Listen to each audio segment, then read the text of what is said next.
പ്രേക്ഷകർക്കും നേരം വൈകുന്നേരത്തിലേക്ക് വീണ്ടും സ്വാഗതം. നല്ല ഒരു വൈകുന്നേരം എല്ലാ പ്രേക്ഷകർക്കും ആശംസിക്കുകയാണ്.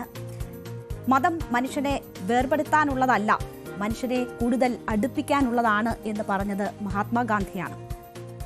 മതം പക്ഷേ മനുഷ്യനിൽ ഭിന്നിപ്പ് വിതയ്ക്കുകയും മതാചാരങ്ങൾ മുൻപത്തേക്കാൾ കൂടുതൽ ജീവിതത്തിൻ്റെ ഭാഗമാക്കുകയും അത് വർഗീയമായ ചേരിതിരിവിനും ഭിന്നിപ്പിനുമൊക്കെ ദുരുപയോഗിക്കുകയും ഒക്കെ ചെയ്യുന്ന ഒരു കാലഘട്ടത്തിലൂടെ നമ്മൾ നടന്നുകൊണ്ടിരിക്കുകയാണ്. അത് കാലങ്ങൾ പിന്നോട്ടുള്ള മനുഷ്യൻ്റെ സഞ്ചാരമായാണ് അനുഭവപ്പെടുന്നത്. ഇപ്പോൾ കൊച്ചിയിൽ പള്ളുരുത്തിയിൽ ഹിജാബ് വിവാദത്തിൻ്റെ പശ്ചാത്തലത്തിൽ കൂടിയാണ് അത്തരം ചിന്തകളിലേക്ക് നമ്മൾക്ക് കടക്കേണ്ടി വരുന്നത്. എന്തായാലും വലിയ വിവാദം അതുമായി ബന്ധപ്പെട്ട് ഉയരുകയാണ്. അപ്പോൾ ഒരിക്കലും മതം അല്ലെങ്കിൽ മതാചാരങ്ങൾ എന്ന് പറയുന്നത് മനുഷ്യനെ ഭിന്നിപ്പിക്കാനുള്ളതല്ല, അവർക്ക് കൂടുതൽ അടുത്തും ബന്ധപ്പെട്ടും ഒക്കെ മുന്നോട്ട് പോകാനുള്ള ഒരു മാർഗമായി വേണം അതൊക്കെ ഉപയോഗപ്പെടുത്തേണ്ടത്.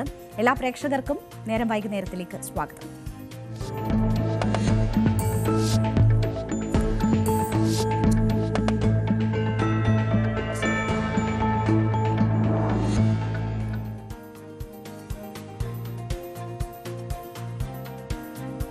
പള്ളുരുത്തി സെന്റ് റീത്ത സ്കൂളിലെ ഹിജാബ് വിവാദം, അത് ഒരു മുസ്ലിം സമുദായത്തിലെ കുട്ടിക്ക് ഹിജാബ് ധരിച്ചുകൊണ്ട് സ്കൂളിൽ വന്നു.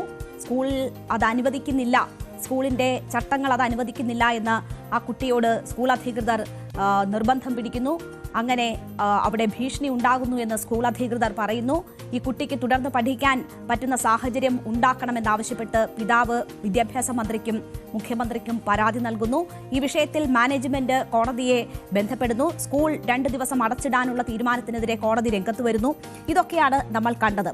അതിനുശേഷം ഈ പ്രശ്നം ഒരു നിലവിട്ട് പോകുന്നു എന്ന ഘട്ടത്തിൽ ഇന്നലെ വൈകുന്നേരം ഈ സമയത്ത് നേരം വൈകുന്നേരം നടക്കുന്ന സമയത്താണ് ഹൈബി ഈഡന്റെയും DCC അധ്യക്ഷന്റെയും നേതൃത്വത്തിൽ അവിടെ ഒരു ചർച്ച സ്കൂൾ അധികൃതരുമായും ഈ കുട്ടിയുമായി നടക്കുകയും അതൊരു സമവായത്തിലേക്ക് എത്തുകയും ചെയ്തത്. അപ്പോൾ അതൊരു മാതൃകാപരമായ ഇടപെടലായിരുന്നു. നമ്മൾ ഉൾപ്പെടെ ആ രീതിയിൽ അതിനെ വിലയിരുത്തിയതാണ്. പക്ഷേ പിന്നീട് വിദ്യാഭ്യാസ മന്ത്രിയുടെ ഭാഗത്തു നിന്നും ആ വിഷയത്തിൽ ഒരു പ്രസ്താവന പുറത്തു വരുന്നു. അത് സ്കൂൾ അധികൃതരുടെ നിലപാടിനെതിരെയായിരുന്നു.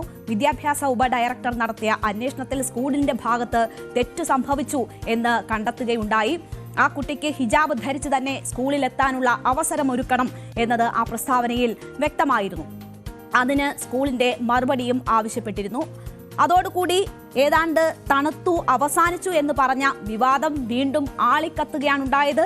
വലിയ വിമർശനങ്ങൾ ഈ മന്ത്രിയുടെ ഇടപെടലിനെതിരെ, സർക്കാരിന്റെ ഈ വിഷയത്തിലുള്ള സമീപനത്തിനെതിരെ പിന്നീടുണ്ടാകുന്നതാണ് കണ്ടത്. ഇത് ലത്തീൻ സഭയുടെ കീഴിലുള്ള ഒരു സ്ഥാപനമാണ്, വിദ്യാഭ്യാസ സ്ഥാപനമാണ്. സ്കൂൾ അധികൃതർ അതിശക്തമായ ഭാഷയിൽ തന്നെ ഇന്ന് മന്ത്രിയുടെ നിലപാടിനെതിരെ രംഗത്ത് വന്നു. അതിൽ നിയമ നടപടികൾ ഉൾപ്പെടെയുള്ള കാര്യങ്ങൾക്ക് തയ്യാറാണ് എന്ന തരത്തിൽ അവർ നിലപാട് സ്വീകരിച്ചു. വലിയ വ്യാപകമായ വിമർശനം ഇതുമായി ബന്ധപ്പെട്ട് ഉയരുന്നു.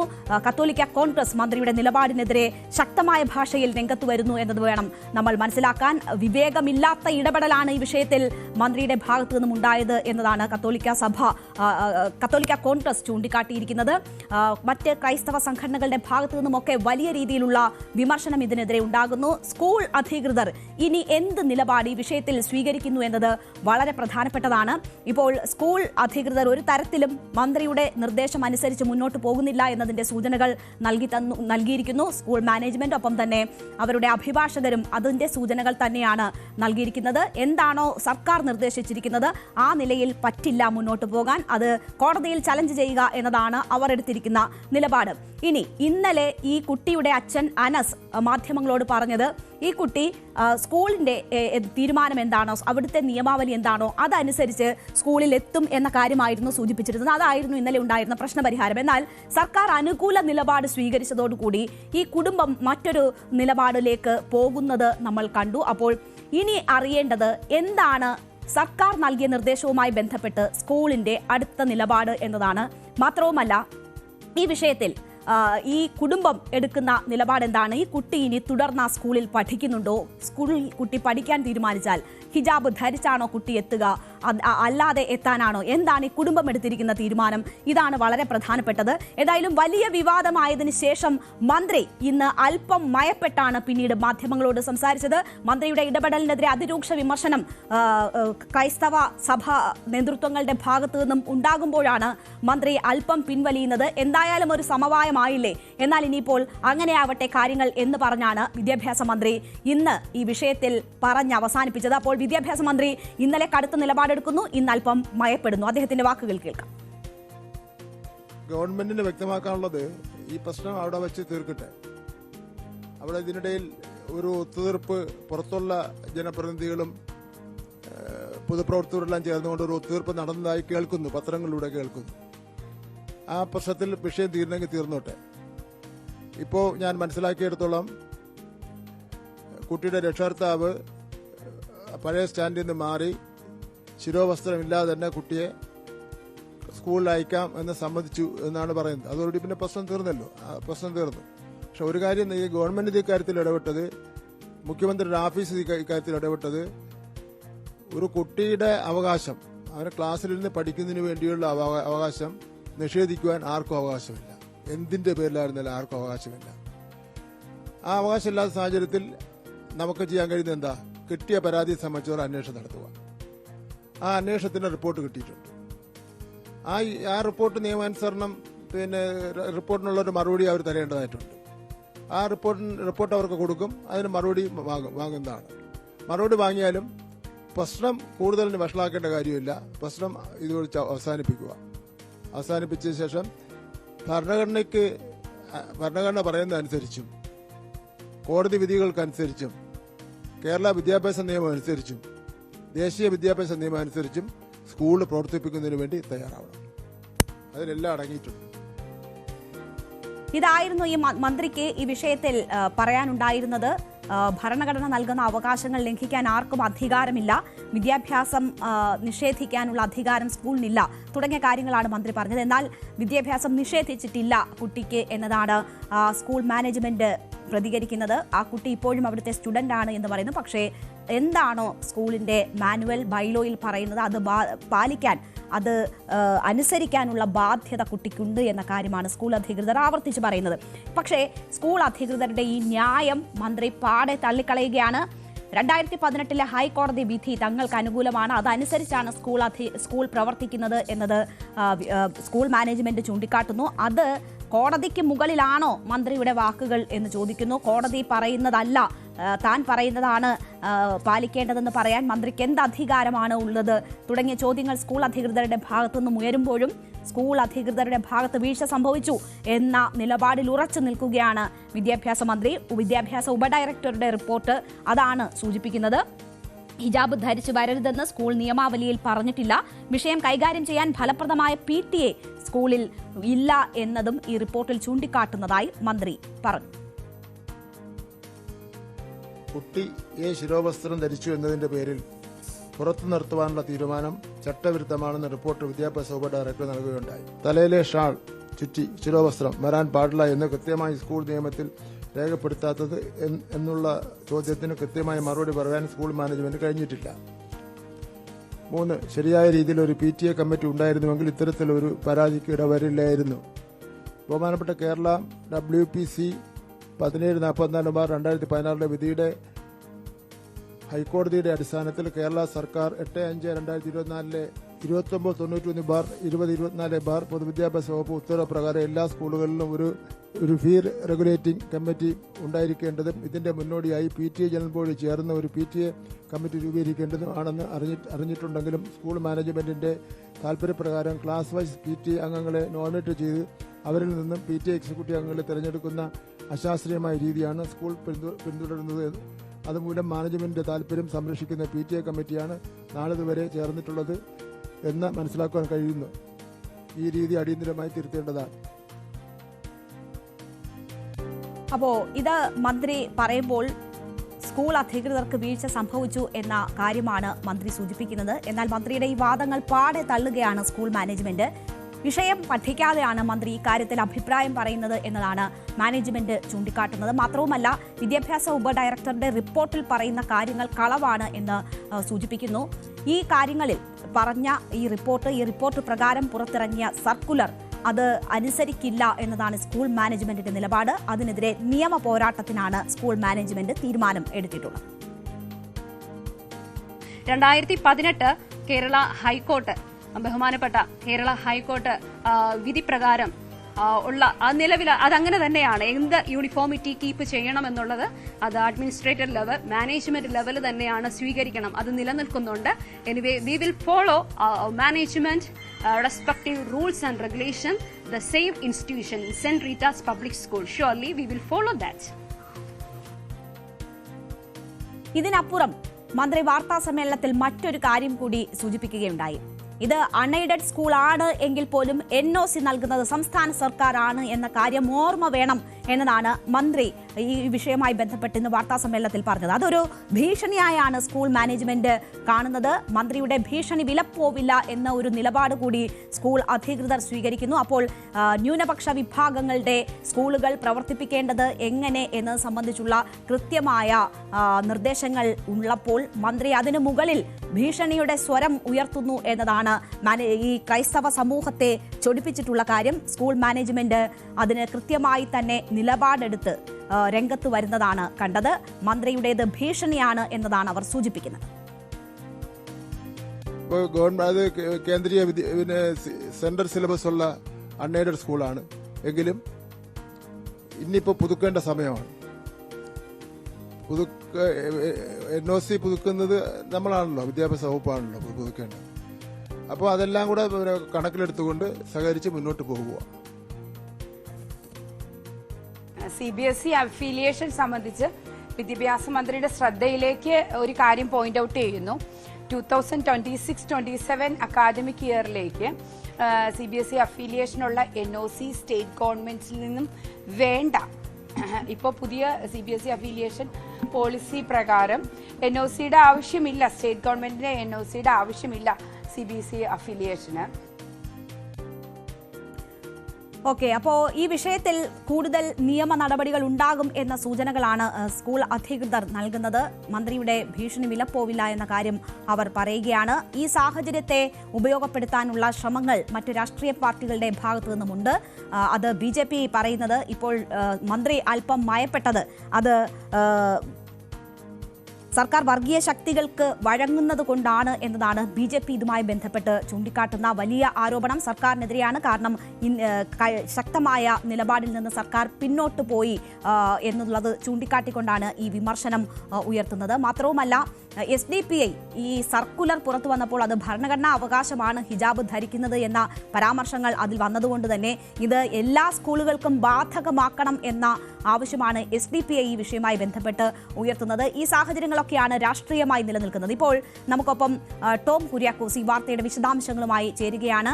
വളരെ സങ്കീർണമായി മാറിയിരിക്കുകയാണ് ഹിജാബ് വിവാദം. അത് രാഷ്ട്രീയമായും സാമൂഹികമായും ഒക്കെ വലിയ പ്രത്യാഘാതങ്ങൾ ഉണ്ടാക്കുന്ന ഒരു വിഷയമാണ്. ടോം, ഇക്കാര്യത്തിൽ സ്കൂൾ അധികൃതർ നിയമ പോരാട്ടം എന്നത് ഉറപ്പിച്ചിരിക്കുകയാണോ? ഇന്നലെ ഒരു സമവായത്തിലേക്ക് എത്തിയ വിഷയമാണ്. മന്ത്രിയുടെ ഇടപെടലിലൂടെ ഈ നിലയിൽ വളരെ മോശമായിട്ടുള്ള ഒരു സാഹചര്യത്തിലേക്ക് എത്തപ്പെട്ടിരിക്കുന്നത്. വളരെ സെൻസിറ്റീവായിട്ടുള്ള ഈ ഒരു വിഷയത്തിൽ മന്ത്രിയുടെ ഇടപെടൽ വിവേകത്തോടെ അല്ല ഉണ്ടായത് എന്നതാണ് ക്രൈസ്തവ സഭാ നേതൃത്വങ്ങളൊക്കെ ചൂണ്ടിക്കാട്ടുന്നത്. വലിയ ഭീഷണിയുടെ സ്വരം മന്ത്രിയുടെ ഭാഗത്തു നിന്നും ഉണ്ടായതിൽ അവർക്ക് വലിയ വിയോജിപ്പും രോഷവും ഉണ്ട്. അത് ഓരോ പ്രസ്താവനയിലും പ്രകടവുമാണ്. എന്താണ് സ്കൂൾ മാനേജ്മെന്റിന്റെ ഇനിയുള്ള നീക്കം? ഇപ്പോൾ മന്ത്രി പറഞ്ഞു നിർത്തിയത് ഒരു സമവായമായില്ലേ, അവിടെ നിൽക്കട്ടെ എന്ന് പറഞ്ഞു നിർത്തിയതിൽ തീരുമോ കാര്യങ്ങൾ?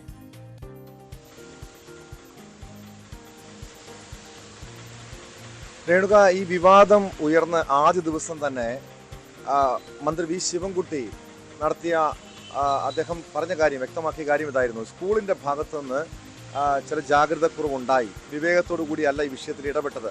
മാത്രമല്ല ഒരു കുട്ടിക്ക് മാത്രം ഈ രീതിയിൽ ഒരു ഹിജാബ് ധരിക്കാനുള്ള ഒരു ഇളവ് നൽകേണ്ടതുണ്ടോ തുടങ്ങിയ ചോദ്യങ്ങളൊക്കെ ചോദിച്ച മന്ത്രിയാണ് ഇന്നലെ വാർത്താ സമ്മേളനം നടത്തിയപ്പോൾ നേരെ മലക്കം അറിയുന്നു. അതായത് ആ കുട്ടിക്ക് പ്രശ്നപരിഹാരം ഉണ്ടായതാണ്. ഇന്നലെ ഹൈബി ഈഡൻ MP യുടെ നേതൃത്വത്തിൽ ചർച്ച നടത്തുകയും ഒരു പ്രശ്നപരിഹാരം ഉണ്ടാവുകയും ആ കുട്ടി അവിടെ പഠനം തുടരട്ടെ, വിദ്യാഭ്യാസം അവിടെ തുടരട്ടെ എന്ന ഒരു നിലപാടിലേക്ക് കുട്ടിയുടെ മാതാപിതാക്കൾ, കുടുംബം ആ ഒരു നിലപാട് സ്വീകരിക്കുകയും ചെയ്തു. മാത്രമല്ല അവർ ഹിജാബ് ധരിക്കേണ്ടതില്ല, സ്കൂളിന്റെ നിയമം അനുസരിച്ച് തന്നെ പഠിക്കാൻ, തങ്ങളുടെ മകളെ പഠിപ്പിക്കാൻ തങ്ങൾ തയ്യാറാണ് എന്ന ഒരു നിലപാടൊക്കെ സ്വീകരിച്ച് മുന്നോട്ട് വന്നപ്പോഴാണ് ഇന്നലെ വൈകിട്ടോടുകൂടി മന്ത്രി വി ശിവൻകുട്ടി നിലപാട് മാറ്റുന്നു. അതായത് നിലപാട് കടുപ്പിക്കുന്നു. സ്കൂൾ മാനേജ്മെന്റിനെതിരെ രൂക്ഷമായ വിമർശനം ഉയർത്തുന്നു. അതായത് മന്ത്രി പറഞ്ഞ കാര്യം സ്കൂളിന്റെ ഭാഗത്ത് നിന്ന് ഒരു വിവേകരഹിതമായിട്ടുള്ള പ്രസ്താവന, നടപടി ഉണ്ടായി എന്നാണ്. പക്ഷെ യഥാർത്ഥത്തിൽ ആരുടെ ഭാഗത്താണ് ഈ രീതിയിൽ വിവേകരഹിതമായിട്ടുള്ള ഒരു നടപടി ഉണ്ടായത്, പ്രസ്താവന ഉണ്ടായത് നമ്മൾ ചിന്തിക്കേണ്ടതാണ്. കാരണം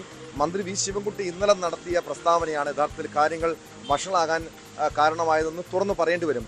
കാരണം ഇന്ന് ദീപിക പത്രത്തിൽ, അതായത് കത്തോലിക്ക സഭയുടെ മുഖപത്രമായിട്ടുള്ള ദീപിക പത്രത്തിൽ ഈ വിഷയം, ഈ ഹിജാബ് വിഷയം അവർ ഉയർത്തി കാണിക്കുന്നുണ്ട്. മാത്രമല്ല കഴിഞ്ഞ വർഷം മൂവാറ്റുപുഴയിലെ ഒരു കോളേജിൽ നിസ്കരിക്കാനുള്ള ഇടം വേണമെന്ന് ആവശ്യപ്പെട്ടുള്ള പ്രതിഷേധം, ഈ വർഷം മറ്റൊരു ഹിജാബ് വിഷയം ഉയർത്തിക്കൊണ്ടുള്ള പ്രശ്നം, ഇതിനൊക്കെ പിന്നിൽ ചില ബാഹ്യശക്തികളുണ്ട് എന്ന് ദീപിക പത്രത്തിൽ തുറന്നടിക്കുന്നുണ്ട്. മന്ത്രിക്കെതിരെ രൂക്ഷ വിമർശനം ഉയർത്തുന്നുണ്ട്. അതിന് പിന്നാലെയാണ് മന്ത്രി വി ശിവൻകുട്ടി ഇന്ന് നിലപാട് മയപ്പെടുത്തുന്നത്. അതായത് സ്കൂളിൻ്റെതായ നടപടിയുമായി മുന്നോട്ട് പോകാം, യൂണിഫോമിന്റെ കാര്യത്തിൽ സ്കൂളാണ് തീരുമാനമെടുക്കേണ്ടതെന്ന് ഇന്ന് മന്ത്രി വി ശിവൻകുട്ടി നിലപാട് മയപ്പെടുത്തുന്നു. ഒരു പക്ഷേ മുഖ്യമന്ത്രി പിണറായി വിജയന്റെ ഇടപെടൽ ഒരു പക്ഷേ ഈ വിഷയത്തിൽ ഉണ്ടായി കാണണം. കാരണം നമുക്കറിയാം, അധ്യാപക നിയമനവുമായി ബന്ധപ്പെട്ട് സർക്കാരിനെ വെട്ടിലാക്കിയതും മന്ത്രി വി ശിവൻകുട്ടിയുടെ വിദ്യാഭ്യാസ വകുപ്പിന്റെ നിലപാടായിരുന്നു. അത് പിന്നീട് കത്തോലിക്ക സഭയ്ക്ക് അനുകൂലമായി നിലപാട് സ്വീകരിച്ചുകൊണ്ട്, പ്രത്യേകിച്ചും തെരഞ്ഞെടുപ്പുകൾ വരാൻ പോകുന്നു, തദ്ദേശ നിയമസഭാ തെരഞ്ഞെടുപ്പുകൾ വരാനിരിക്കെ വിദ്യാഭ്യാസ വകുപ്പിന്റെ ഭാഗത്തുനിന്ന് വിവാദപരമായിട്ടുള്ള ഇത്തരം വിഷയങ്ങളിൽ വിവേകത്തോടുകൂടിയുള്ള ഒരു ഇടപെടൽ ഉണ്ടായില്ലെങ്കിൽ കാര്യങ്ങൾ ഒരുപക്ഷെ കൈവിട്ട് പോകാമെന്നും സർക്കാർ തന്നെ തിരിച്ചറിഞ്ഞിട്ടുണ്ടാകാം. അതുകൊണ്ട് തന്നെയായിരിക്കാം മന്ത്രി ഇന്ന് നിലപാട് മയപ്പെടുത്തി. പക്ഷേ എങ്കിൽ പോലും ചില വിഷയങ്ങൾ അദ്ദേഹം ഇപ്പോഴും വ്യക്തത വരുത്തിയിട്ടില്ല. അക്കാര്യത്തിലാണ് കത്തോലിക്ക സഭയ്ക്ക് വലിയ ആശങ്കയുള്ളത്. അതിന്റെ അടിസ്ഥാനത്തിൽ കത്തോലിക്ക കോൺഗ്രസ്, അതായത് സീറോ മലബാർ സഭയുടെ സമുദായ സംഘടനയായിട്ടുള്ള കത്തോലിക്ക കോൺഗ്രസും ലത്തീൻ സഭയുടെ സമുദായ സംഘടനയായിട്ടുള്ള KRCCയും നിലപാട് കടുപ്പിക്കുന്നുണ്ട്. അതായത് മന്ത്രിയുടെ വിരട്ടൽ ആവശ്യമില്ല, വിരട്ടൽ വേണ്ട, മന്ത്രി വിവേകത്തോടു കൂടി ഇടപെടണം. മാത്രമല്ല ഈ വിഷയത്തിൽ യാതൊരു വിട്ടുവീഴ്ചയ്ക്കും തയ്യാറല്ല എന്ന് കത്തോലിക്ക സഭയുടെ വിവിധ സംഘടനകളും വ്യക്തമാക്കിയിട്ടുണ്ട്. സ്കൂൾ മാനേജ്മെന്റ് ഈ വിഷയത്തിൽ നിലപാട് തുറന്നു പറയുന്നതാണ്. മന്ത്രിയുടെ നിലപാടിനെതിരെ കോടതിയെ സമീപിക്കാൻ തന്നെയാണ് തീരുമാനം. യാതൊരു വിട്ടുവീഴ്ചയ്ക്കുമില്ല. അതായത് ഒരു സ്കൂളിന്റെ മാത്രം വിഷയമല്ല, നാളെ മറ്റു സ്കൂളുകളിലേക്കും അല്ലെങ്കിൽ മറ്റു വിഷയങ്ങൾ ഉയർത്തിക്കൊണ്ട് ഇതുപോലെ ബാഹ്യശക്തികളുടെ ഇടപെടൽ ഉണ്ടാകാം. പ്രശ്നം കൂടുതൽ രൂക്ഷമാകാൻ, സങ്കീർണമാകാനുള്ള കാര്യങ്ങളിലേക്ക് ഒരു പക്ഷേ കാര്യങ്ങൾ പോയേക്കാം. അതുകൊണ്ട് തന്നെയാണ് ഇവിടെ സഭ നിലപാട് വ്യക്തമാക്കുന്നു. മാത്രമല്ല മന്ത്രി ഒരുപക്ഷെ ആരെങ്കിലും തെറ്റിദ്ധരിപ്പിച്ചിട്ടുണ്ടാകാമെന്ന ആശങ്കയും സഭയ്ക്കുണ്ട്, സ്കൂൾ മാനേജ്മെന്റിനുണ്ട്. കാരണം വിദ്യാഭ്യാസ ഉപഡയറക്ടറുടെ, ജില്ലാ വിദ്യാഭ്യാസ ഉപഡയറക്ടറുടെ റിപ്പോർട്ടിൽ ഈ സ്കൂളിൽ നിന്നും ഈ വിദ്യാർത്ഥിനിയെ പുറത്തിറക്കി, ക്ലാസ്സിൽ നിന്നും പുറത്തിറക്കി വിട്ടു എന്ന രീതിയിൽ, മാത്രമല്ല PTA ഫലപ്രദമായിട്ടല്ല അവിടെ ഇടപെടൽ നടത്തുന്നത് തുടങ്ങിയ വിമർശനങ്ങൾ വിദ്യാഭ്യാസ വകുപ്പിന്റെ റിപ്പോർട്ടിലുണ്ട്. അതുൾപ്പെടെയാണ് മന്ത്രി ഇന്ന് ചൂണ്ടിക്കാണിച്ചത്. പക്ഷെ അത്തരമൊരു സാഹചര്യം ഉണ്ടായിട്ടില്ല. അതായത് കഴിഞ്ഞ ആഴ്ചയാണ് ഈ സംഭവങ്ങൾ, ഈ രീതിയിലുള്ള ഒരു വിവാദം അവിടെ ഉടലെടുക്കുന്നത്. ആ പെൺകുട്ടിയും അതായത് മാസങ്ങളായി, 6 മാസത്തോളമായി സ്കൂളിൽ പഠിക്കുന്ന പെൺകുട്ടിയാണ്. പക്ഷേ ഈ സമീപ ദിവസങ്ങളിൽ ഹിജാബ് ധരിച്ചെത്തുന്നു. സ്കൂൾ മാനേജ്മെന്റ് ഇവിടെ ഒരു യൂണിഫോം അത് ഇവിടുത്തെ നിയമാവലിയുണ്ട്, ഇതനുസരിച്ച് മുന്നോട്ട് പോകണം. കാരണം നിരവധി മുസ്ലിം കുട്ടികൾ പഠിക്കുന്ന സ്കൂളാണ്. അവരെല്ലാവരും ഇവിടുത്തെ യൂണിഫോം, ഇവിടുത്തെ മാർഗനിർദ്ദേശങ്ങൾ അനുസരിച്ച് മുന്നോട്ട് പോകുന്നു. ഒരു കുട്ടിക്ക് മാത്രം അത്തരം ഇളവ് നൽകാൻ കഴിയില്ല എന്ന് ആ കുട്ടിയെ അറിയിച്ചിട്ടുണ്ട്, കുട്ടിയെ മാതാപിതാക്കളെ അറിയിച്ചിരുന്നു. പക്ഷെ കഴിഞ്ഞ ദിവസം, അതായത് കഴിഞ്ഞ ആഴ്ച കുറച്ച് ആളുകളെ സംഘടിപ്പിച്ച് ഈ കുട്ടിയുടെ മാതാപിതാക്കൾ, കുടുംബാംഗങ്ങൾ സ്കൂളിലെത്തുന്നു, അവിടെ പ്രശ്നങ്ങൾ സൃഷ്ടിക്കുന്നു. നമ്മളവിടെ കണ്ടതാണ്. ആ ദൃശ്യങ്ങൾ തന്നെ, അതായത് സമൂഹ മാധ്യമങ്ങളിൽ വ്യാപകമായി പ്രചരിച്ചതാണ്. അത് കൂടുതൽ പ്രതിഷേധത്തിലേക്കും വിവാദങ്ങളിലേക്കും പോകുമെന്ന് കണ്ടറിഞ്ഞുകൊണ്ട് തന്നെയാണ് സ്കൂള് 2 ദിവസത്തേക്ക് അടച്ചിടാൻ മാനേജ്മെന്റ് തീരുമാനിക്കുന്നത്. അതോടുകൂടി ഈ വിഷയം കൂടുതൽ പുറംലോകത്തേക്ക് എത്തുന്നു. മറ്റ് സംഘടനകൾ, അതായത് BJP ഉൾപ്പെടെയുള്ള രാഷ്ട്രീയ പാർട്ടികൾ വിഷയത്തിൽ ഇടപെടുന്നു. ഏറ്റവും ഒടുവിൽ SDPI ഈ വിഷയത്തിൽ കൃത്യമായി രാഷ്ട്രീയം കളിക്കാനുള്ള ഒരു നീക്കത്തിലേക്ക്, അവർക്ക് അതിനുള്ള സാഹചര്യം തുറന്നു കൊടുക്കുകയാണ് ചെയ്തത്. അതിൽ യഥാർത്ഥത്തിൽ അതിന്റെ പങ്ക്, അതിന്റെ ഉത്തരവാദി വിദ്യാഭ്യാസ വകുപ്പ് തന്നെയാണെന്ന് BJP-യും ആരോപണം ഉന്നയിക്കുന്നുണ്ട്. അതിന് പ്രധാനപ്പെട്ട കാരണം ഇതാണ്. ടോം, ഇപ്പോൾ ഈ വിഷയം ഉണ്ടായി, അത് പരിഹരിക്കാനുള്ള നീക്കങ്ങൾ ഒരു ഭാഗത്ത് നടന്നു. ഒരു സ്കൂളും അതിന് മുൻകൈ എടുത്തു എന്ന് വേണം കരുതാൻ. അത് ചർച്ചകളിലൂടെ പ്രശ്ന പരിഹാരമായി. സ്കൂളിന് അവരുടെ എന്താണോ മാനദണ്ഡങ്ങൾ അതനുസരിച്ച് മുന്നോട്ട് പോകാം, കുട്ടി അവിടെ അതനുസരിച്ചുകൊണ്ട് എത്താം എന്ന ഒരു തീരുമാനത്തിൽ നിന്ന് ഈ നിലയിൽ ഈ പ്രശ്നം വഷളാക്കിയ മന്ത്രിയുടെ നിലപാടിനെതിരെ മാത്രമാണോ ഇപ്പോൾ ഈ ക്രൈസ്തവ സഭകളുടെ വിമർശനം ഉയരുന്നത്? ഇന്ന് ദീപിക വലിയ ശക്തമായ ഭാഷയിൽ ഇതിനെ അപലപിച്ചുകൊണ്ടാണ് മുഖപ്രസംഗം എഴുതിയത്. അത് ഒരു ജനാധിപത്യ മതേതര സമൂഹത്തെ ഈ രീതിയിൽ മതശാഠ്യങ്ങൾ കൊണ്ട് പൊറുതിമുട്ടിക്കുന്നവരെ നിലയ്ക്ക് നിർത്തണ്ടേ എന്ന ഒരു ചോദ്യം ഉന്നയിക്കുന്നുണ്ട്. മാത്രവുമല്ല, ഈ ന്യൂനപക്ഷങ്ങളുടെ സ്ഥാപനങ്ങളിലേക്ക് നുഴഞ്ഞു കയറിക്കൊണ്ട് ഇത്തരം പ്രവർത്തനങ്ങൾക്ക് നിസ്കാരമുറിയും ഹിജാബിന്റെയും ഒക്കെ മറവിൽ നുഴഞ്ഞു കയറാൻ ശ്രമിക്കുന്ന മതമൗലികവാദത്തെയല്ലേ ചെറുക്കേണ്ടത് തുടങ്ങിയ ചോദ്യങ്ങളാണ് ദീപിക മുഖപ്രസംഗത്തിലൂടെ ഉയർത്തുന്നത്. അപ്പോൾ മന്ത്രിയുടെ ഈ നിലപാടാണോ ക്രൈസ്തവ സഭാ നേതൃത്വങ്ങളെ ചൊടിപ്പിച്ചിട്ടുള്ളത്? അതിലൊരു തിരുത്ത് വേണമെന്ന ആവശ്യമാണോ അവർ പ്രധാനമായും ഉന്നയിക്കുന്നത്?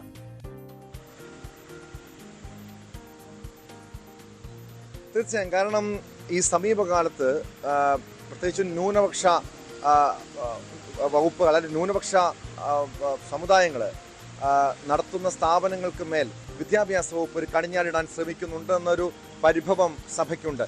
ഇക്കാര്യം മുഖ്യമന്ത്രി പിണറായി വിജയൻ ഉൾപ്പെടെ അതിന്റെ അടിസ്ഥാനത്തിലാണ്. ഞാൻ ഇപ്പോൾ തിരിച്ചെത്താൻ താങ്കളിലേക്ക്. ഇപ്പോൾ ഷോൺ ജോർജ് നമുക്കൊപ്പം ടെലിഫോൺ ലൈനിൽ ചേരുകയാണ്. ശ്രീ ഷോൺ ജോർജ്, ഒരു ഘട്ടത്തിൽ അവസാനിച്ചു എന്ന് കരുതിയ വിഷയമാണ് ഈ വിദ്യാഭ്യാസ ഉപഡയറക്ടറുടെ റിപ്പോർട്ട് വരികയും അതിൽ ഒരു സർക്കാർ സർക്കുലർ പുറത്തിറക്കുകയും ചെയ്തതാണ് വീണ്ടും ഈ വിഷയത്തെ ഇത്രയധികം ചൂടുപിടിപ്പിച്ചിരിക്കുന്നത്. ഇനി നിയമ നടപടികൾ ഉണ്ടാകും. ഈ വിഷയത്തിൽ എന്താ സൂചനകൾ സ്കൂൾ മാനേജ്മെന്റ് നൽകുന്നുണ്ട്? BJP എങ്ങനെയാണ് ഈ വിഷയത്തെ നോക്കിക്കാണുന്നത്? സർക്കാർ ഈ വിഷയത്തിൽ ഇടപെട്ട രീതി അത് പ്രശ്നങ്ങൾ കൂടുതൽ വഷളാക്കി എന്നതാണോ നിങ്ങൾ മനസ്സിലാക്കുന്നത്? ഈ നാട്ടില് വ്യവസ്ഥാപിതമായ ഒരു നിയമമുണ്ട്. ആ നിയമം പലവിധ വ്യവഹാരങ്ങളിലൂടെ തന്നെ നമ്മൾക്ക് മുമ്പിൽ വന്നിട്ടുള്ളതാണ്. BJP ഈ വിഷയത്തിൽ തുടക്കം മുതലേ അവിടെ സമാധാനപരമായി 32 വർഷമായി വളരെ സമാധാനപരമായി പോകുന്ന ഒരു വിദ്യാഭ്യാസ സ്ഥാപനം. ഈ കുട്ടി ഒഴികെ 117 മുസ്ലിം കുട്ടികൾ പഠിക്കുന്ന ഒരു സ്ഥാപനം. ആ സ്ഥാപനത്തിൽ ഇന്ന് വരെ ഉണ്ടാകാത്ത, കഴിഞ്ഞ 4 മാസക്കാലമായി യാതൊരു കുഴപ്പമില്ലാതെ ആ സ്കൂളിൽ പഠിച്ചിട്ടുള്ള കുട്ടി ഒരു സുപ്രഭാതത്തിൽ ഇത്തരത്തിൽ ഒരു വസ്ത്രധാരണം നടത്തി. ആ വസ്ത്രധാരണം ഈ യൂണിഫോം ഇതിന് ചേരുന്നതല്ല എന്ന് മാനേജ്മെന്റ് പറഞ്ഞപ്പോൾ അതിനെതിരെ STPയുടെ നേതൃത്വത്തിലുള്ള ഗുണ്ടകൾ ആ സ്കൂളിലേക്ക് ഇറച്ചെത്തി ആ സ്കൂൾ മാനേജ്മെന്റുമായി വലിയ പ്രശ്നം ഉണ്ടാക്കുകയും അധ്യാപകരെ ഉൾപ്പെടെ ഭീഷണിപ്പെടുത്തുകയും ചെയ്യുന്ന സാഹചര്യം ഇതൊരു പ്രവണതയാണ്. ഈ പ്രവണതയെ അംഗീകരിച്ചുകൊണ്ട് പോകാൻ ഒരിക്കലും BJPക്ക് ആവില്ല. അത് മാത്രമാണ് BJPയുടെ ഈ വിഷയത്തിലുള്ള സ്റ്റാൻഡ്. ഇത് മാന്യമായ ഒരു വിദ്യാഭ്യാസം, ഈ നാട്ടിൽ മതേതരത്വം പുലരണം എന്ന് ഞങ്ങൾക്ക് നിർബന്ധമുണ്ട്. ആ കാര്യത്തിൽ ഞങ്ങൾ ഒരു വിട്ടുവീഴ്ചയും ഞങ്ങൾ ചെയ്യില്ല. ഒരു കാര്യം പറയാം, SDPI പോലെയുള്ള ഒരു വിട്ടുവീഴ്ചയും SDPI പോലെയുള്ള രാജ്യവിരുദ്ധ സംഘടനകൾ നമുക്കറിയാം. ഒരു കാലത്ത് സിമി ആയിരുന്നു, പിന്നീട് പോപ്പുലർ ഫ്രണ്ടായത് പിന്നീട് SDPI. ഇതല്ലാതെ ആ മുഖം മാറ്റി ഒരു രാഷ്ട്രീയ പ്രസ്ഥാനം രൂപീകരിച്ചു എന്നല്ലാതെ ഇവർക്കാർക്കും ആ വ്യക്തികൾക്ക് വ്യത്യാസമൊന്നും ഉണ്ടായിട്ടില്ല. നമുക്കറിയാം, തങ്ങൾ കോളനി എന്ന് പറയുന്ന ഒരു കോളനിയുടെ ഏതാനും മീറ്ററുകൾക്ക് അപ്പുറത്താണ് ഈ സ്കൂൾ സ്ഥിതി ചെയ്യുന്നത്. നമുക്കറിയാം, അരിയും മലരും കുന്തിരിക്കവും കരുതി വെച്ചോളാൻ പറഞ്ഞ് മുദ്രാവാക്യം, കൊച്ചുകുട്ടിയെ കൊണ്ട് മുദ്രാവാക്യം വിളിപ്പിച്ച ആ വ്യക്തികളുടെ, ആ കുട്ടി ഉൾപ്പെടെയുള്ള ആളുകൾ അധിവസിക്കുന്ന ഒരു പ്രദേശത്ത് ആ കുട്ടി എന്തുകൊണ്ട് അത് വിളിച്ചു, അതിന്റെ പ്രേരണയാൽ വിളിച്ചതാണ്. അപ്പൊ ആ ആളുകൾ, അന്ന് കേസെടുത്ത വ്യക്തികൾ ഉൾപ്പെടെയുള്ള ആളുകൾ ജീവിക്കുന്നത് ഈ സ്കൂളിന് ഏതാനും പരിസരത്താണ്. ഈ സ്കൂളിന്റെ റോഡിന് കോൺവെന്റ് റോഡെന്ന് പേരിട്ടതിന്റെ പേരിൽ അവർക്കെതിരെ വലിയ പ്രക്ഷോഭം ഉണ്ടാക്കിയ, അവിടെ കന്യാസ്ത്രീമാർക്ക് നേരെ കയ്യേറ്റം നടത്തിയ ആ വ്യക്തികൾ തന്നെയാണ് വീണ്ടും അവിടെ ഈ വിഷയം ഉണ്ടാക്കിയത് എന്നുള്ളത് ആണ് നമ്മൾ ഇതിനകത്ത് ഈ വിഷയത്തിന്റെ ഗൗരവത്തെ എത്രമാത്രം, ഇത് പർപ്പസ്ഫുൾ ആണ്. ഇന്നലെ വരെ മിണ്ടാതിരുന്ന SDPI ഇവിടെ വിദ്യാഭ്യാസ മന്ത്രിയുടെ ഉത്തരവ് വന്ന് തൊട്ടുപുറകെ അത് സർക്കുലർ ആക്കണമെന്ന് ആവശ്യപ്പെട്ട് രംഗത്ത് വന്നപ്പോഴാണ്. അതുവരെ SDPയുടെ പേര് പറയാൻ പോലും തയ്യാറല്ലാതെ ഇരുന്ന എറണാകുളത്ത്, ഇന്നലെ അവിടെ എത്തി എറണാകുളത്തിന്റെ MP ഇന്നലെ പറഞ്ഞു RSS ആണ് അവിടെ പ്രശ്നം ഉണ്ടാക്കുന്നത്. RSS അവിടെ ഒരു പ്രശ്നവും ഈ നിമിഷം വരെ ഉണ്ടാക്കി എന്ന് പറയാൻ കഴിഞ്ഞാൽ ആ MP പറയുന്ന കാര്യങ്ങൾ ഞങ്ങൾ ചെയ്യാം. പക്ഷേ അവിടെ SDPI ഉണ്ടാക്കിയൊരു വിഷയത്തെ RSS ആണെന്ന് ചിത്രീകരിച്ച് SDPയെ ന്യായീകരിക്കാൻ ശ്രമിച്ച MP-യുടെ ഇത്തരത്തിലുള്ള ആളുകൾ, ജനപ്രതിനിധികളാണ് യഥാർത്ഥത്തിൽ ഈ സമൂഹത്തിന് ഇത്തരം ആളുകളെ പാലൂട്ടി വളർത്തുന്നത്.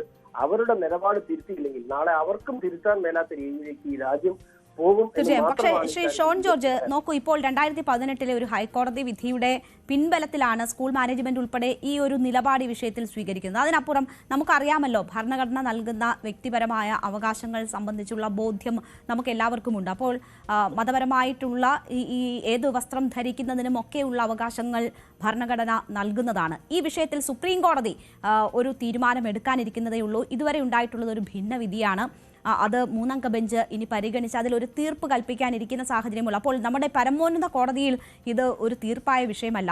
നിയമപരമായി ഇതിനകത്തുള്ള പ്രശ്നങ്ങൾ നിലനിൽക്കുകയും ചെയ്യുന്നുണ്ട്. ഓരോ കോടതികൾ അവരുടെ ഇപ്പോൾ പല നിലപാടുകൾ ഈ വിഷയത്തിൽ സ്വീകരിച്ചിരിക്കുന്നു എന്നത് നമുക്ക് അറിയാവുന്നതുമാണ്. അപ്പോൾ ആ സാഹചര്യത്തിൽ നമുക്ക് ഇതാണ് ഈ വിഷയത്തിലെ തീർപ്പ് എന്നൊരു നിലയിലേക്ക് ഒരു നിലപാട് സ്വീകരിക്കുക സാധ്യമാണ്?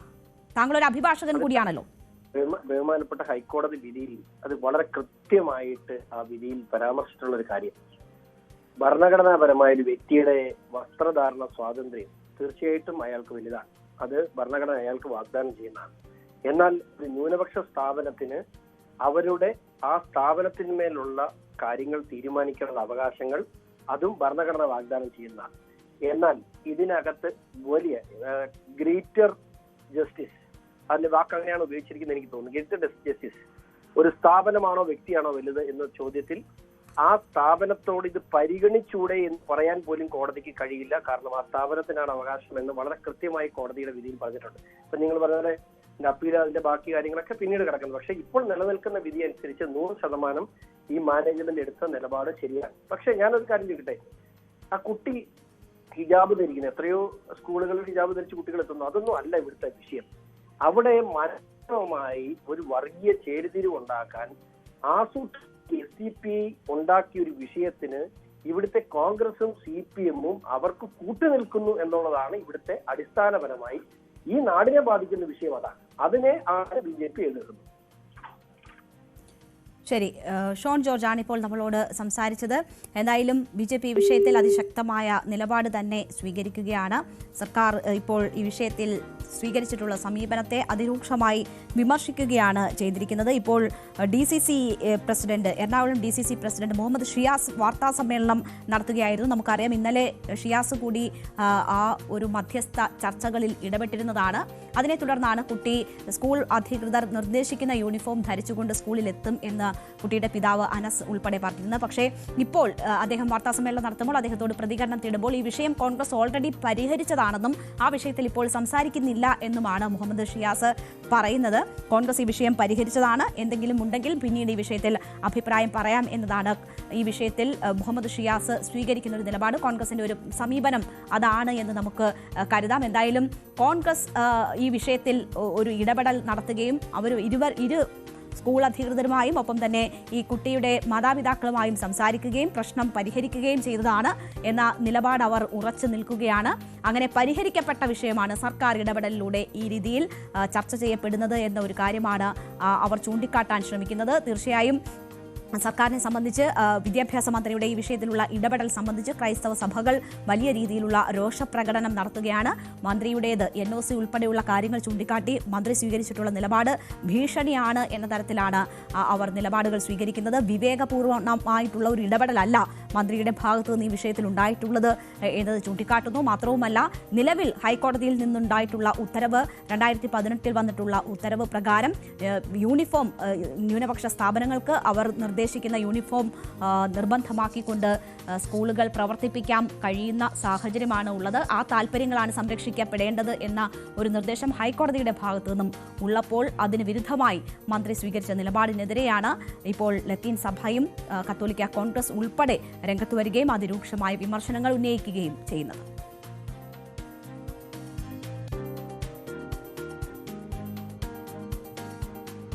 ഒരിടവേളയ്ക്ക് ശേഷം നമുക്ക് തിരിച്ചെത്താം.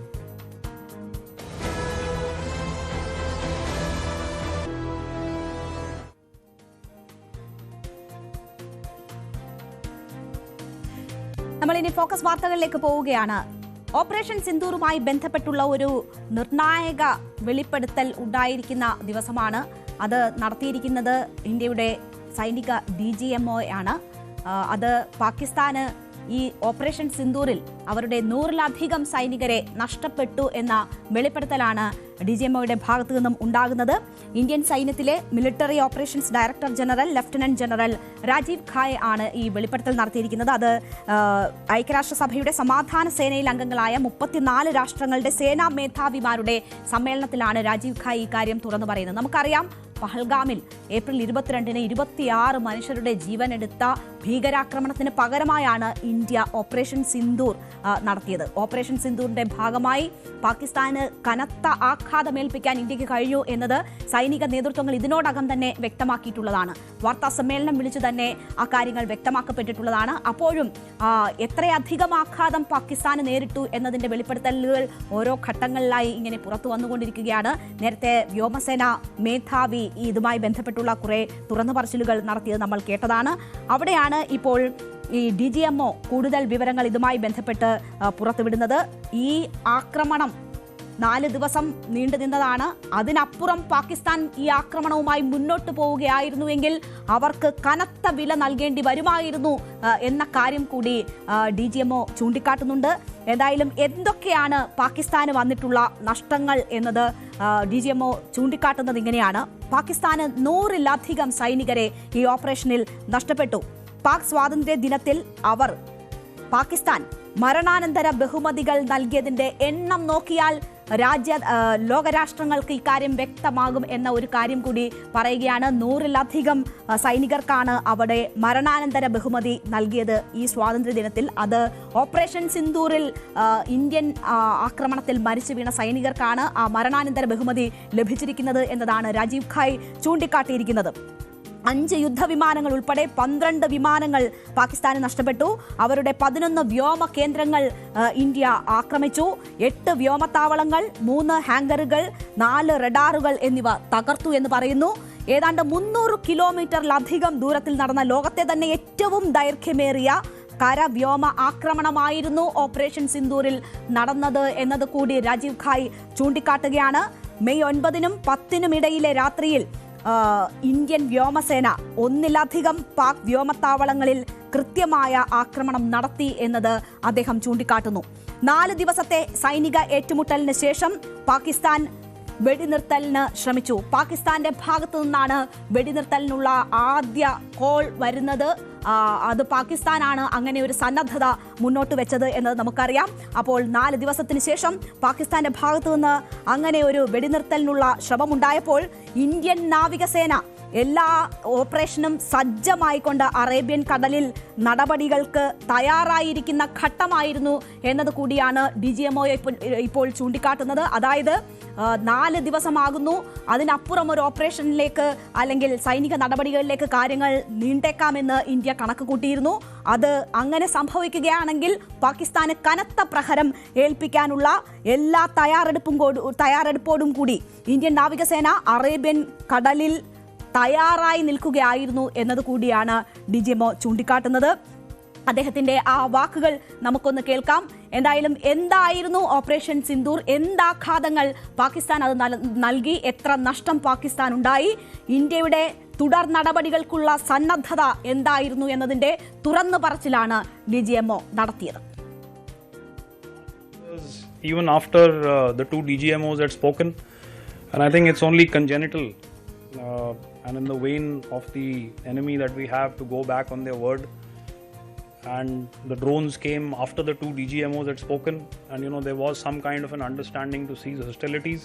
You saw some of those engagements, and you can see that retaliation, rockets, drones, I think everything was a dismal failure. And I think in large part to the very strong integrated air defense that we could put up.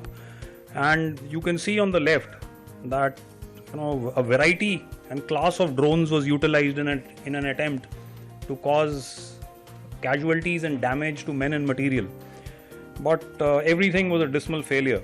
On the right, you can see one of the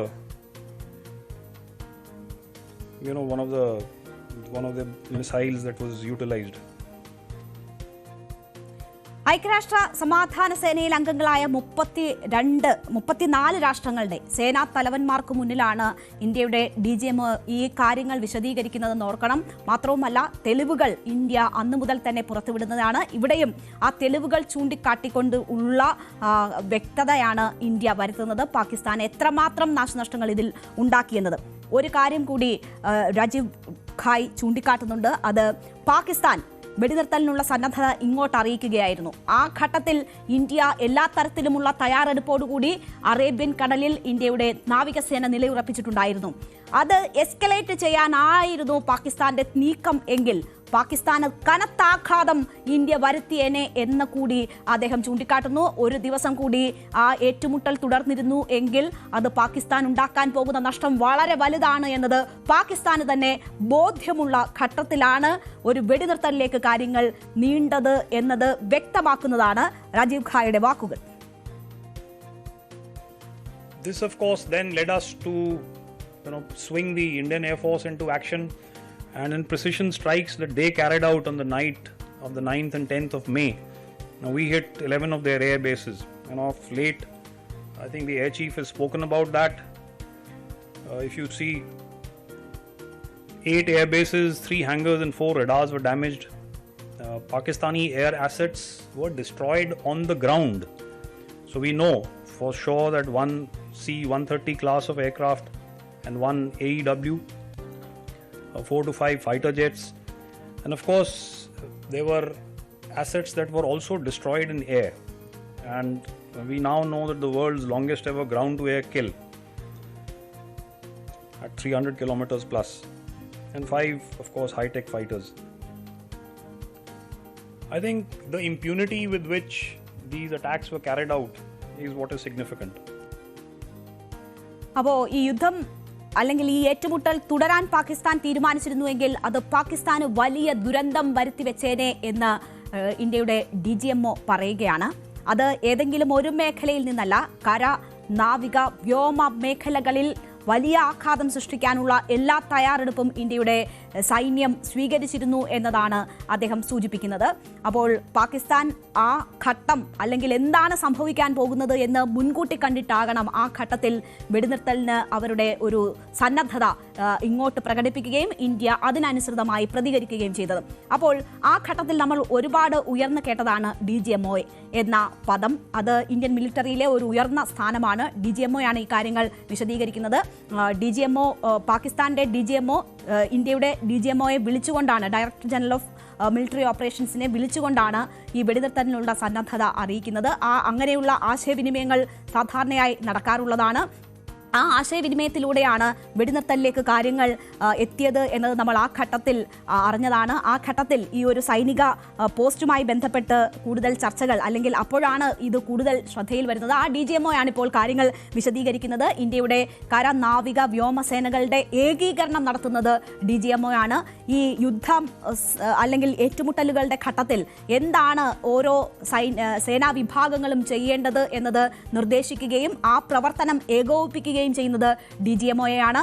അതുമായി ബന്ധപ്പെട്ടുള്ള പ്രസ്താവനകൾ നടത്തുന്നത്, മറ്റ് ഏറ്റുമുട്ടുന്ന രാഷ്ട്രവുമായുള്ള ഏതെങ്കിലും തരത്തിലുള്ള ആശയവിനിമയങ്ങൾ വേണമെങ്കിൽ ഇതെല്ലാം നടത്തുന്നത് DGMOയുടെ നേതൃത്വത്തിലാണ്. ആ ഘട്ടത്തിൽ അത്രയും സുപ്രധാനമായ സ്ഥാനത്തിരുന്നുകൊണ്ട് ആ ഉത്തരവാദിത്വം നിർവഹിച്ച DGMO രാജീവ് ഖായ് ആണ് പാകിസ്ഥാന് വരുത്തിയിട്ടുള്ള ആഘാതങ്ങൾ സംബന്ധിച്ച് അത് UN-ലെ ഈ സേനാ തലവന്മാരുടെ യോഗത്തിൽ അത് വെളിപ്പെടുത്തുന്നത് എന്ന് വേണം മനസ്സിലാക്കാൻ. എന്തായാലും ഇത് ആവർത്തിച്ച് ഇന്ത്യ ഓപ്പറേഷൻ സിന്ദൂർ എന്നത് ഓർമ്മിപ്പിക്കുകയും അതിൽ വരുത്തിയിട്ടുള്ള ആഘാതം എന്നത് പാകിസ്ഥാന്റെ ശ്രദ്ധയിലേക്ക് കൊണ്ടുവരികയും ചെയ്യുന്നത് ആ പാഠം ഉൾക്കൊള്ളണം എന്ന ഒരു സന്ദേശമായി കൂടി നമ്മൾ കാണണം. എന്തായാലും ഇപ്പോഴും ഇതുമായി ബന്ധപ്പെട്ട് പഹൽഗാം ഭീകരാക്രമണം രാജ്യത്തിനേറ്റ വലിയ മുറിവായിരുന്നു. ഇനിയൊരു ഭീകരാക്രമണം ഉണ്ടായാൽ അതൊരു യുദ്ധപ്രഖ്യാപനമായി കാണും എന്നത് ഇന്ത്യ നൽകിയിട്ടുള്ള മുന്നറിയിപ്പാണ്. ഇനിയും അത്തരം ആക്രമണം പാകിസ്ഥാന്റെ ഭാഗത്തു നിന്നും ഉണ്ടാകാനുള്ള സാധ്യതയുണ്ട് എന്നത് ഇന്ത്യ കണക്കുകൂട്ടുന്നുണ്ട്. അതുകൊണ്ട് തന്നെ ആവർത്തിച്ചുള്ള മുന്നറിയിപ്പായി വേണം ഇത് നമ്മൾ കാണാൻ. 96 ദിവസം എടുത്തു ഇന്ത്യ പഹൽഗാം ഭീകരരെ കണ്ടെത്താനും അവരെ പാടെ നശിപ്പിക്കാനും, ആ 3 പേരെയും നശിപ്പിക്കാനും എന്ന കാര്യം കൂടി രാജീവ് ഖായ് ഈ യോഗത്തിൽ ചൂണ്ടിക്കാട്ടിയിട്ടുണ്ട്. അപ്പോൾ ആ 3 ഭീകരരെയും വധിച്ചു എന്ന കാര്യം കൂടി ചൂണ്ടിക്കാട്ടുന്നു. പക്ഷേ ഇത്തരം പഹൽഗാം ഭീകരാക്രമണങ്ങൾ അല്ലെങ്കിൽ അതിന് സമാനമായ ആക്രമണങ്ങൾ പാകിസ്ഥാന്റെ ഭാഗത്തു നിന്നും ഉണ്ടാകാം എന്ന ഒരു സാഹചര്യം ചൂണ്ടിക്കാട്ടുകയാണ് ലഫ്റ്റനന്റ് ജനറൽ മനോജ് കുമാർ കത്യാർ. അദ്ദേഹം വെസ്റ്റേൺ ആർമി കമാൻഡറാണ്. അദ്ദേഹം പറയുന്നു ഇത്തരത്തിലുള്ള ആക്രമണങ്ങൾ പാകിസ്ഥാന്റെ ഭാഗത്തു നിന്നും ഇനിയും ഉണ്ടാകാനുള്ള സാധ്യതയുണ്ട്. കാരണം നേർക്കുനേർ നിന്ന് ഇന്ത്യയുമായി പോരാടാനുള്ള കരുത്ത് പാകിസ്ഥാനില്ല. അതുകൊണ്ട് തന്നെ ഈ രീതിയിലുള്ള ഭീകരാക്രമണങ്ങളിലൂടെയാണ് പാകിസ്ഥാൻ നീക്കങ്ങൾ നടത്തുന്നത്. അതുകൊണ്ട് തന്നെ അത്തരം നീക്കങ്ങൾ ഇനിയും ഉണ്ടാകാം എന്നതാണ് ഈ western army commander lieutenant general Manoj Kumar Katiyar ചൂണ്ടിക്കാട്ടുന്നത്. അങ്ങനെ എന്തെങ്കിലും സംഭവിച്ചാൽ ഇന്ത്യയുടെ തിരിച്ചടി ഇനി മാരകമായിരിക്കും എന്ന ഒരു മുന്നറിയിപ്പ് കൂടി അദ്ദേഹം നൽകുകയാണ്. പാകിസ്ഥാന് ലഫ്റ്റനന്റ് ജനറൽ അത്തരം ഒരു മുന്നറിയിപ്പ് നൽകുന്നത് ഏത് സാഹചര്യത്തിലാണ് എന്നത് കൂടി നമ്മൾ കാണണം. ഈ 2 തുറന്നു പറച്ചിലുകൾ പാകിസ്ഥാനുള്ള ശക്തമായ മുന്നറിയിപ്പാണ്. ഇന്ത്യ ഓപ്പറേഷൻ സിന്ദൂറിലൂടെ പാകിസ്ഥാനിൽ കനത്ത നാശനഷ്ടങ്ങൾ സൃഷ്ടിച്ചതായും ജമ്മുവിൽ മാധ്യമപ്രവർത്തകരോട് സംസാരിക്കവേ western army commander lieutenant general Manoj Kumar Katiyar സൂചിപ്പിക്കുകയാണ്. അപ്പോൾ പാകിസ്ഥാൻ ഇനി ഒരു ഭീകരാക്രമണം നടത്തുകയാണെങ്കിൽ അല്ലെങ്കിൽ ഏതെങ്കിലും തരത്തിൽ അത്തരം ഒരു മൂവ് നടത്തുകയാണ് എങ്കിൽ ആ പ്രത്യാഘാതം എന്ന് പറയുന്നത് മാരകമായിരിക്കും. പാകിസ്ഥാന് താങ്ങാൻ കഴിയുന്നതായിരിക്കില്ല എന്ന് ആവർത്തിച്ചുറപ്പിക്കുകയാണ്. അങ്ങനെ ഒരു മുന്നറിയിപ്പ് നൽകുകയാണ് ഇന്ത്യയുടെ സേനാ വിഭാഗത്തിന്റെ മേധാവിമാർ ചെയ്തിരിക്കുന്നത്. അത് ഓപ്പറേഷൻ സിന്ദൂറിൽ ഉണ്ടായിട്ടുള്ള നഷ്ടങ്ങൾ എണ്ണി ഓർമ്മിപ്പിച്ചുകൊണ്ടാണ് എന്നതുകൂടി നമ്മൾ കാണണം. അപ്പോൾ പാകിസ്ഥാൻ ഇനി അങ്ങനെ മുതിരാതിരിക്കട്ടെ. അങ്ങനെ ഒരു സാഹചര്യം അതിർത്തിയിൽ ഉണ്ടാകാൻ നമ്മൾ ആഗ്രഹിക്കുന്നതല്ല. പക്ഷേ ഏതെങ്കിലും തരത്തിൽ ഭീകരത ഉപയോഗപ്പെടുത്തിക്കൊണ്ട് അത്തരമൊരു ശ്രമമുണ്ടായാൽ അതിന് മാരകമായ പ്രത്യാഘാതം നേരിടേണ്ടി വരും എന്ന മുന്നറിയിപ്പാണ് ഇപ്പോൾ DGMO ഒപ്പം തന്നെ വെസ്റ്റേൺ കമാൻഡറും നൽകിയിരിക്കുന്നത്.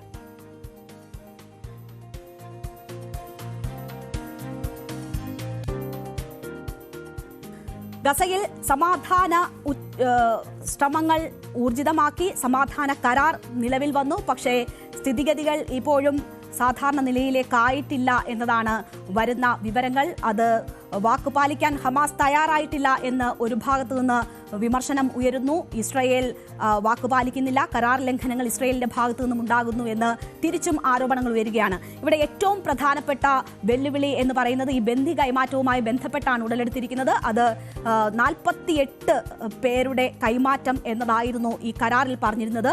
ബന്ദികളായി 48 പേർ, അതിൽ 20 പേർ ജീവനോടെ ഉണ്ട്. ആ 20 പേരുടെ കൈമാറ്റം നടന്നിരിക്കുന്നു. ബാക്കിയുള്ളവരുടെ മൃതദേഹം കൈമാറും എന്നതായിരുന്നു വാക്ക്. പക്ഷേ അതിന്റെ ഡെഡ് ലൈൻ അവസാനിച്ചതിന് ശേഷവും ഹമാസ് ആ മൃതദേഹങ്ങൾ കൈമാറിയിട്ടില്ല. ആകെ 7 പേരുടെ മൃതദേഹങ്ങൾ മാത്രമാണ് കൈമാറിയിരിക്കുന്നത്. അതിൽ ഒരാൾ ബന്ദിയാക്കപ്പെട്ട ആളല്ല എന്ന കാര്യം കൂടി ഇസ്രായേൽ പറയുന്നു. അപ്പോൾ ബന്ദി കൈമാറ്റത്തിൽ ഹമാസ് വീഴ്ച വരുത്തിയിരിക്കുന്നു എന്ന വലിയ ആരോപണം ഇസ്രായേൽ ഉയർത്തിയിരിക്കുകയാണ്. അത് ആ വാക്ക് പാലിക്കാത്തത് കൊണ്ട് തന്നെ ചില മുന്നറിയിപ്പുകൾ ഇസ്രായേലിന്റെ ഭാഗത്തു നിന്നും വരുന്നുണ്ട്. ഇസ്രായേൽ ചില ഇടപെടലുകൾ നടത്തുന്നുണ്ട്. അത് പ്രധാന അതിർത്തി പോയിന്റായ ഗാസ മുനമ്പിനും ഈജിപ്തിനും ഇടയിലുള്ള റാഫ ക്രോസിംഗ് കടക്കാൻ അനുവദിക്കാതെ ഉള്ള ഇടപെടലുകൾ ഇസ്രായേൽ നടത്തുന്നു. മാത്രവുമല്ല സഹായവുമായി ഗസയിലേക്ക് എത്തുന്ന ട്രക്കുകൾ ഇസ്രായേൽ തടയുന്നു തുടങ്ങിയ നടപടികളാണ് ഇതിന് പകരമായി അവരുടെ ഭാഗത്തു നിന്നും ഉണ്ടാകുന്നത്. പ്രധാന അതിർത്തി പോയിന്റ് അടച്ചിട്ടേക്കുന്നത് കൊണ്ട് തന്നെ ഈ സഹായവുമായുള്ള അങ്ങോട്ടേക്കുള്ള ട്രക്കുകളുടെ വരവ് തടസ്സപ്പെട്ടിരിക്കുന്നു എന്നൊരു സാഹചര്യമാണ് ഉണ്ടായിരിക്കുന്നത്. പലസ്തീൻ സ്വതന്ത്ര രാഷ്ട്രമല്ലെങ്കിൽ നിരായുധീകരണം അസാധ്യം എന്നത് ഹമാസ് ആവർത്തിച്ച് പറയുമ്പോൾ ശക്തമായ മുന്നറിയിപ്പുമായി നെതന്യാഹു രംഗത്ത് വരുന്നത് കൂടി നമ്മൾ കാണുകയാണ് ഈ മണിക്കൂറുകളിൽ. നിരായുധീകരണം നടന്നില്ലെങ്കിൽ എല്ലാം തകിടം മറിയും എന്ന ഒരു മുന്നറിയിപ്പാണ് നെതന്യാഹുവിന്റെ ഭാഗത്തു നിന്നും ഉണ്ടാകുന്നത്. ആദ്യം ആയുധം ഉപേക്ഷിക്കണം, ഗസയിൽ ആയുധ നിർമ്മാണശാലകൾ ഇല്ല എന്ന് ഉറപ്പാക്കണം, ആയുധങ്ങൾ ഗസയിലേക്ക് കടത്തുന്നില്ല എന്ന് ഉറപ്പാക്കണമെന്ന് നെതന്യാഹു പറയുമ്പോൾ നിരായുധീകരണം എന്നത് പലസ്തീൻ സ്വതന്ത്ര രാഷ്ട്രം എന്ന യാഥാർത്ഥ്യമായില്ല എങ്കിൽ നടക്കില്ല എന്ന ഹമാസ് പറയുന്നു. അങ്ങനെയാണെങ്കിൽ ഈ സമാധാന കരാറിന്റെ ഭാവി എന്ത് എന്നൊരു ചോദ്യം വളരെ ശക്തമായി ഉയരുകയാണ്. ഭീഷണിയുമായി ട്രംപും രംഗത്ത് വരുന്നത് നമ്മൾ കണ്ടു. ഞാൻ ഹമാസുമായി സംസാരിച്ചിരുന്നു എന്നാണ് ട്രംപ് മാധ്യമങ്ങളോട് പറയുന്നത്. നിങ്ങൾ ആയുധം ഉപേക്ഷിക്കുമോ എന്ന് ചോദിക്കുമ്പോൾ അവർ പറഞ്ഞു ഉപേക്ഷിക്കും എന്ന് പറഞ്ഞു എന്നതാണ് ട്രംപ് പറയുന്നത്. ഹമാസ് ആയുധങ്ങൾ വെച്ച് കീഴടങ്ങണം എന്നാണ് ട്രംപ് ആവശ്യപ്പെടുന്നത്. അങ്ങനെ ചെയ്തില്ല എങ്കിൽ വേഗത്തിലുള്ള ഏറ്റവും അക്രമാസക്തമായ തിരിച്ചടി നേരിടാൻ തയ്യാറെടുത്തുകൊള്ളൂ എന്ന ഒരു മുന്നറിയിപ്പ് കൂടി ട്രംപ് ഹമാസിന് നൽകുന്നുണ്ട്. അപ്പോൾ ഈ കരാർ പാലിച്ച് മുന്നോട്ട് പോയാൽ മാത്രമായിരിക്കും അവിടെ സമാധാനമുണ്ടാവുക. അല്ലെങ്കിൽ അവിടേക്ക് സമാധാനം പ്രതീക്ഷിച്ചെത്തിയ ജനങ്ങൾക്ക് പോലും ഭീഷണിയായി ശക്തമായ സൈനിക ആക്രമണം ഉണ്ടാകും എന്നതിന്റെ മുന്നറിയിപ്പ് നെതന്യാഹുവും ട്രംപും നൽകുകയാണ്. ഈ മധ്യസ്ഥർ വഴി അത്തരം ഒരു സന്ദേശം ഹമാസിന് ഇതിനോടകം നൽകിയിട്ടുണ്ട് എന്നതാണ് ട്രംപ് സൂചിപ്പിക്കുന്നത്. എന്തായാലും ഗസയിലേക്ക് സഹായങ്ങളുമായി എത്തുന്ന ട്രക്കുകളെ റഫേൽ തടയുന്ന ഇടപെടൽ ഇസ്രയേൽ ശക്തമാക്കിയിരുന്നു. ഇപ്പോൾ ഹമാസിന്റെ ഭാഗത്തു നിന്ന് ഈ ബന്ദി കൈമാറ്റം കൃത്യമായി നടക്കുമെന്നും അവിടെ ഗതാഗത പ്രശ്നങ്ങൾ ഉടലെടുക്കുന്നതാണ് തടസ്സം എന്നും ഉള്ള ഒരു കാര്യം സൂചിപ്പിച്ചതിന്റെ പശ്ചാത്തലത്തിൽ ഇപ്പോൾ ഇസ്രയേൽ ചില ഇളവുകൾ നൽകുന്നു എന്നതാണ് മനസ്സിലാക്കുന്നത്. ട്രക്കുകൾ തടയില്ല എന്നൊരു നിലപാടിലേക്ക് ഇസ്രയേൽ എത്തുന്നു എന്ന് മനസ്സിലാക്കുന്നു. ഈ ബന്ദികളുടെ മൃതദേഹ കൈമാറ്റം കൃത്യതയ്ക്കുള്ളിൽ നടപ്പിലായില്ല എങ്കിൽ ഒരുപക്ഷെ ഇനിയും കാര്യങ്ങൾ കൈവിട്ടു പോകുന്ന ഒരു സാഹചര്യം അവിടെ ഉടലെടുക്കുമെന്നതാണ് മനസ്സിലാകുന്നത്. ഇന്ന് 4 മൃതദേഹങ്ങൾ കൂടി കൈമാറും എന്നതാണ് ഹമാസ് അറിയിച്ചിരിക്കുന്നത്. ഈ ഗാസയിലെ ഗതാഗത സൗകര്യങ്ങളുടെ പ്രശ്നം മാത്രമേ ഉള്ളൂ എന്നും വാക്ക് പാലിക്കുന്നതിൽ നിന്ന് പിന്നോട്ട് പോയിട്ടില്ല എന്നും ഹമാസ് പറയുന്നു. അങ്ങനെ നടന്നാൽ മാത്രമായിരിക്കും അവിടെ ഇനിയെങ്കിലും ഈ വെടിനിർത്തൽ എന്നത് തുടർന്നു കൊണ്ടുപോവുക. മറിച്ച് പ്രാദേശിക ഘടകങ്ങളുമായി സായുധ സേനകളുമായിട്ടൊക്കെയുള്ള ഹമാസിന്റെ ഏറ്റുമുട്ടൽ അവിടെ നടക്കുന്നുണ്ട്. ഇസ്രയേൽ ആക്രമണം നടത്തിയെന്ന തരത്തിലുള്ള വാർത്തകളുണ്ട്. അപ്പോൾ സമാധാനം പ്രതീക്ഷിച്ചെത്തിയ മനുഷ്യർക്ക് അവിടെ സമാധാനമല്ല, വലിയ അനിശ്ചിതത്വങ്ങളുടെ മണിക്കൂറുകളാണ് കടന്നുപോയിക്കൊണ്ടിരിക്കുന്നത്. ഇലക്ട്രിസിറ്റി ഇല്ല, ഭക്ഷണമില്ല തുടങ്ങിയ പരാതികളും പലരുമൊക്കെ പങ്കുവയ്ക്കുന്നുണ്ട്. എന്തായാലും ഗാസയിൽ സമാധാനം എന്നത്, ശാശ്വത സമാധാനം എന്നത് കാത്തിരുന്ന് തന്നെ കാണേണ്ടുന്ന കാര്യമാണ്. ഏത് നിമിഷവും ഹമാസ് വാക്ക് പാലിച്ചില്ല എങ്കിൽ ഏത് നിമിഷവും കനത്ത ആഘാതവും പ്രത്യാഘാതവും നേരിടാൻ തയ്യാറെടുത്തുകൊള്ളൂ എന്ന ഒരു മുന്നറിയിപ്പാണ് നെതന്യാഹുവിന്റെയും ട്രംപിന്റെയും ഭാഗത്തു നിന്ന് ഉണ്ടാകുന്നത്. നമുക്കിനി സായന യാത്ര കാണാം.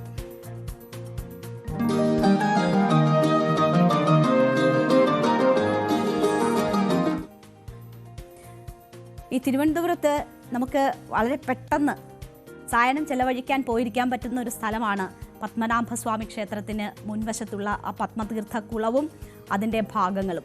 അപ്പോൾ ഞാനൊക്കെ എല്ലാ വീക്കെൻഡിലും പോകുന്ന ഇടം എന്ന് തന്നെ പറയാം. വളരെ അമ്പലത്തിന് ഉള്ളിൽ, ക്ഷേത്രത്തിനുള്ളിൽ കയറുകയല്ല, അതിൻ്റെ ഒരു അറ്റ്മോസ്ഫിയറിൽ അവിടെ സമയം ചെലവഴിക്കുക എന്നത് വലിയ മനസ്സിന് സമാധാനം നൽകുന്ന ഒരു ഏർപ്പാടാണ്. അപ്പോൾ ഞങ്ങളുടെ പ്രധാനപ്പെട്ട ഒരു ഈവനിങ് സ്പോട്ട് എന്ന് തന്നെ പറയാം പത്മനാഭ സ്വാമി ക്ഷേത്രം, അവിടുത്തെ പത്മതീർത്ഥകുളം. ഇന്നലെ അവിടെ എത്തിയവർക്ക് ഒരു നല്ല കാഴ്ച കാണാൻ പറ്റി. അപ്പോൾ നമ്മൾ അവിടെ എത്തുമ്പോൾ മീനുകളുണ്ട്, ആ കുളത്തിൽ മീനുണ്ട്, അതിന് ഈ ഭക്ഷണം കൊടുക്കാം. ആ കൊടുക്കുമ്പോൾ അവയെല്ലാം കൂടി ഒരുമിച്ചെത്തുന്നത് കാണുന്നത് തന്നെ വലിയ സന്തോഷമാണ്. അപ്പോൾ ഇന്നലെ ഈ മീൻ പെരുകി, എല്ലാവരും സ്നേഹത്തോടെ പൊരിയൊക്കെ വാങ്ങി കൊടുക്കുമല്ലോ. അപ്പോൾ മീൻ പെരുകിയിട്ട് അവയ്ക്ക് തന്നെ ഓക്സിജൻ കിട്ടാത്തൊരു സാഹചര്യം വന്നപ്പോൾ കുറച്ച് മീനുകളെ അവിടുന്ന് മാറ്റേണ്ടി വന്നു. അപ്പോൾ അങ്ങനെ മാറ്റുന്ന കാഴ്ചകളാണ് ഇന്നലെ അവിടെ എത്തിയവർക്ക് കാണാൻ കഴിഞ്ഞത്. അതൊരു സുന്ദര കാഴ്ചയാണ്. അവയെ നെയ്യാർ ഡാമിലേക്കാണ് മാറ്റിയിരിക്കുന്നത്. അപ്പോൾ സാരംഗിന്റെ റിപ്പോർട്ട് കാണാം അതുമായി ബന്ധപ്പെട്ട്. ശ്രീ പത്മനാഭസ്വാമി ക്ഷേത്രത്തിലെ മുറജപ ചടങ്ങുകൾക്കൊപ്പം ജലജപ ചടങ്ങുകൾ നടത്തുവാൻ വേണ്ടി പത്മതീർത്ഥ കുളത്തിലെ മാലിന്യവും ചെളിയും നീക്കുന്നുണ്ട്. ഇതിനൊപ്പം തന്നെ കുളത്തിലെ മീനുകളുടെ എണ്ണം ക്രമാതീതമായി വർദ്ധിച്ചത് കാരണം മത്സ്യങ്ങൾ വ്യാപകമായി ചത്തുപോകുന്നുണ്ടായിരുന്നു. ഇതിനുകൂടി പരിഹാരം കാണാൻ വേണ്ടിയാണ് കുളത്തിലെ മത്സ്യങ്ങളെയും ഇവിടെ നിന്നും മാറ്റുന്നത്.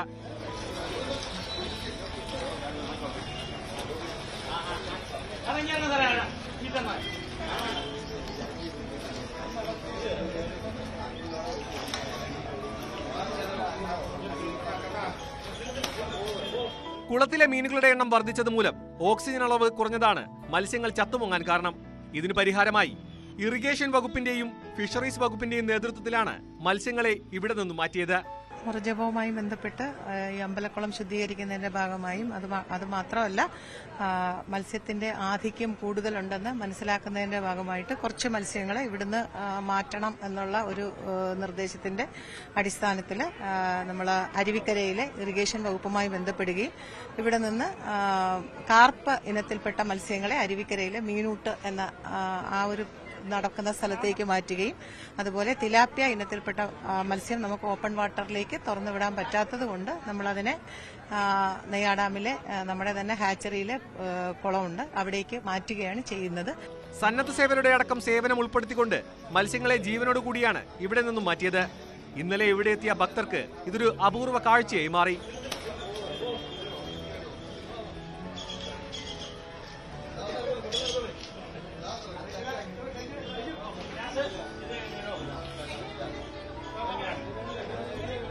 ഇവിടെ നിന്നും ശേഖരിച്ച മത്സ്യങ്ങളെ നെയ്യാർ ഡാമിലേക്കും അരുവിക്കരയിലേക്കും എത്തിച്ചു. അവസാനമായി 2018 മത്സ്യങ്ങളെ ഇവിടെ നിന്നും മാറ്റിയത്.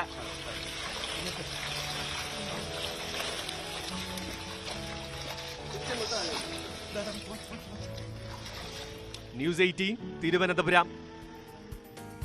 അപ്പോൾ 2018 ശേഷമുള്ള ഒരു കാഴ്ചയായിരുന്നു ഈ കൂട്ടത്തോടെ മത്സ്യങ്ങളെ മാറ്റുന്നത്. അത് കുറേയധികം പേർക്ക് കാണാൻ പറ്റിയിട്ടുണ്ടാവും. എന്തായാലും രാജ്യത്തിന്റെ വിവിധ ഭാഗങ്ങളിൽ നിന്ന് എത്തുന്ന ഭക്തരെയൊക്കെ കണ്ട് വൈകുന്നേരം ചെലവഴിക്കാൻ പറ്റുന്ന നല്ല ഒരു ഇടമാണ്, പീസ്ഫുൾ ആയിട്ടുള്ള ഇടമാണ്. അവിടെ ഇനിയും മീനുകളുണ്ട്, കുളത്തിൽ ധാരാളം മീനുകൾ ഉള്ളത് കൊണ്ട് തന്നെ ഇത്രയും എണ്ണത്തിനെ മാറ്റിയത് കൊണ്ട് ഇനി വരുന്നവർക്കത് നഷ്ടപ്പെടുകയൊന്നുമില്ല കാഴ്ചകൾ. അപ്പോൾ എല്ലാവർക്കും പോകാൻ ഇരിക്കാനും ഒക്കെ പറ്റുന്ന ഒരിടമാണ്. പ്രേക്ഷകർക്ക് ഈ കാഴ്ചകൾ ഇഷ്ടപ്പെട്ടു എന്ന് കരുതുന്നു. നമ്മളുടെ സമയം ഇന്ന് അവസാനിക്കുകയാണ്. ഇനി നാളെ കാണാം. ഇടവേളയ്ക്ക് ശേഷം ലൈവ് at 6 കാണാം.